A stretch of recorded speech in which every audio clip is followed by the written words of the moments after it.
আমাকে মাফ করে দিও। আমার সাথে পরিচয় না হলে হয়তো আপনার জীবনটা আরো সুন্দর হতে পারত। আমি শুধু শুধু আপনাকে বিরক্ত করি, আপনাকে বারবার ফোন দেই। কেন জানেন? কারণ নিজের থেকে আপনাকে বেশি ভালোবাসি। আমি নিজেকে যতটা যত্ন না করি ততটা আপনাকে করেও আপনার ভালোবাসা পাইনি। কি করব বলেন? আপনি এতটা অবহেলা করেন, তারপরেও তো আপনাকে ভুলতে পারি না। দিন শেষে শুধু আপনার কথাই মনে পড়ে। আসলে মায়া মায়া এমন একটা জিনিস, যদি একবার কারো উপরে পড়ে যায়, মৃত্যুর আগ পর্যন্ত সেটা ছেড়ে দেওয়া যায় না। নিঃশ্বাসে মিশে থাকা মানুষটা বিশ্বাসের মূল্য দিল না, অথচ একটা সময় ভালোবাসার জন্য এই মানুষটাই পাগলামি করত। তার ভালোবাসা দেখে যখন আমি মায়ায় পড়ে গেলাম, সে আমাকে ইগনোর করা শুরু করলো। এখন আমার কথা তার ভালো লাগে না।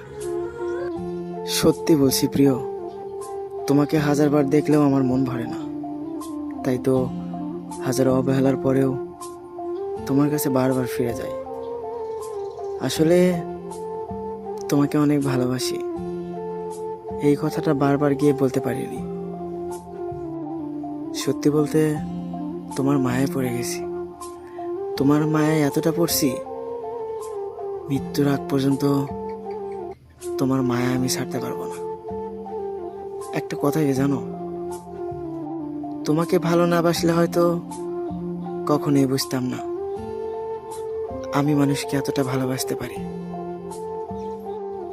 আমি জানি তোমাকে অনেক ভালোবাসি, আর এজন্যই তুমি আমাকে যত্ন করো, অবহেলা করো। জানগো, অবহেলা সহ্য করি শুধু তোমাকে ভালোবাসার জন্য। আচ্ছা, আমি কি এতটাই খারাপ যে আমার কথা একবারও মনে পড়ে না? তোমার কি মনে পড়ে? একটা সময় তুমি নিজে আমাকে বলতে,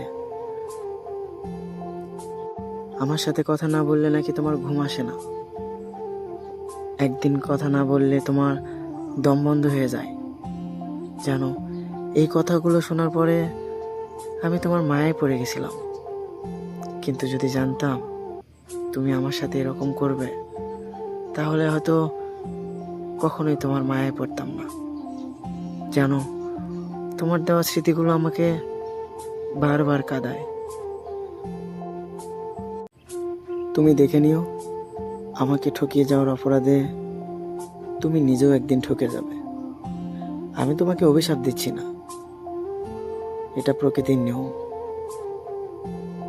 তুমি আমাকে অবহেলা করবে, আমাকে ইগনোর করবে, প্রকৃতি ঠিক তোমাকেও তাই করবে। শুধু সময়ের অপেক্ষা।